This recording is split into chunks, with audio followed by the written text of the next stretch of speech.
আজকের প্রথম প্রশ্ন, দেখা যাক তোমরা সমাধান করতে পারো কিনা। দেখো, এই বক্সগুলোর মধ্যে তোমাদেরকে এমন 3টি বক্স বেছে নিতে হবে যেগুলোর নম্বর সমূহের যোগফল হবে 19। যদি পারো তাহলে কমেন্টে লেখো কোন 3টি বক্স।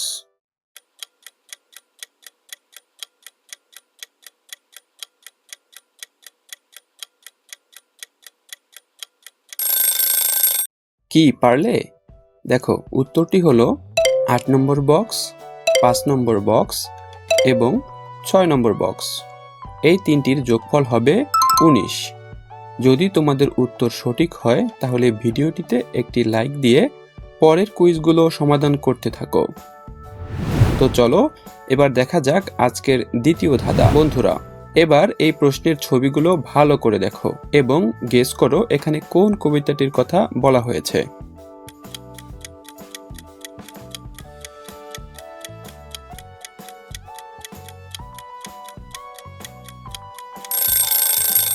এখানে প্রথমেই রয়েছে আম, তারপর পাতা এবং সবশেষে রয়েছে জোড়া জোড়া। তাহলে এখানে কবিতাটি হয়ে যাবে আম পাতা জোড়া জোড়া। নেক্সট, এবার বলো এখানে কোন কবিতাটির কথা বলা হয়েছে।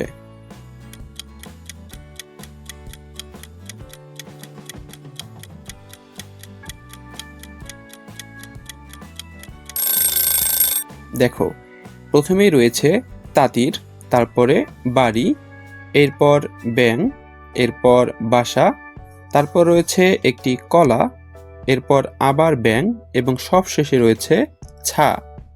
তাহলে কবিতাটি হয়ে গেল তাঁতির বাড়ি ব্যাঙের বাসা কোলা ব্যাঙের ছা। নেক্সট প্রশ্ন, এই ছবিটি ভালো করে লক্ষ্য করো। এখানে 3 জন মহিলার ছবি রয়েছে এবং ছবির উপরে ছোট করে তাদের মৃত্যুর সাল দেওয়া আছে।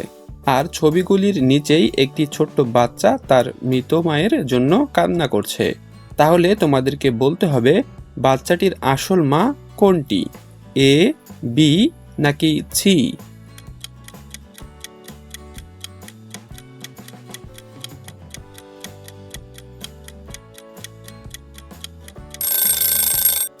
কি পারলে?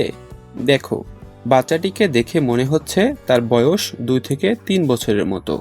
আর এ নম্বর ছবিটির মহিলা মারা গেছে 2025 সালে, বি নম্বর মহিলাটি 2005 সালে এবং সি নম্বর মহিলাটি মারা গেছে 2002 সালে।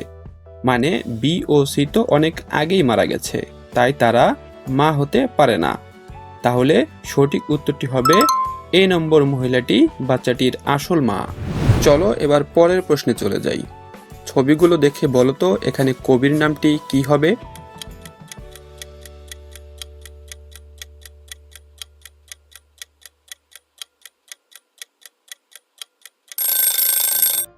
এখানে প্রথমে রয়েছে সূর্য, যার আরেক নাম রবি, তারপর রয়েছে ইন্দ্র, এরপর নাথ এবং সবশেষে রয়েছে ঠাকুর। তাহলে কবির নামটি হচ্ছে রবীন্দ্রনাথ ঠাকুর। পরের প্রশ্ন, এবার এই ছবিটি দেখে বলো তো কবিতাটির নাম কি হবে।